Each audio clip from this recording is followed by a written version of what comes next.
ప్రతి ఒక్కటి ఎక్కడ అతను చేయబడితే, ఒక కాంట్రాక్ట్లో చేయబడితే, ఒక రియల్ ఎస్టేట్లో చేయబడితే, ఒక ఇళ్ల స్థలాల దగ్గర మట్టి చేయబడితే, నువ్వు ఎక్కడ చేయబడితే అక్కడ అవినీతి. అతను పీజీ చేసింది అవినీతిలో, నేను నీతి నిజాయితీలో పీజీ చేశాను. అవును, నేను రాజకీయ అజ్ఞాన్నే. ఎందుకంటే నాకు రాజకీయం తెలీదు.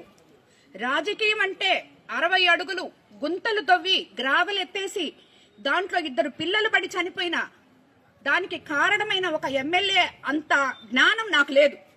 కాబట్టి నేను రాజకీయ అజ్ఞాన్నే. ఇసుక విపరీతంగా తవ్వి ఒక 4-5 నాయకుల్ని పెట్టుకొని మొత్తం కోవూరు కాన్స్టిట్యున్సీని అంతా ధ్వంసం చేసి ఈరోజు ఆ నాయకులందరూ నా దగ్గర ఉన్నారంటే మేము కార్యకర్తల్ని, నాయకుల్ని అత్యంత గౌరవించి నెత్తి మీద పెట్టుకొని చూసుకుంటాం. అదే కార్యకర్తలు నిన్ను సాకలేక నా దగ్గరకు వస్తున్నారు, నీకు అప్పులు ఇవ్వలేక నా దగ్గరకు వస్తున్నారు. కాబట్టి ఈ పర్సంటేజ్లు ప్రసన్న మాట్లాడిన దాని గురించి మీరు అడగడము, నేను మాట్లాడడం కూడా వేస్టే. కాబట్టి వదిలేయండి.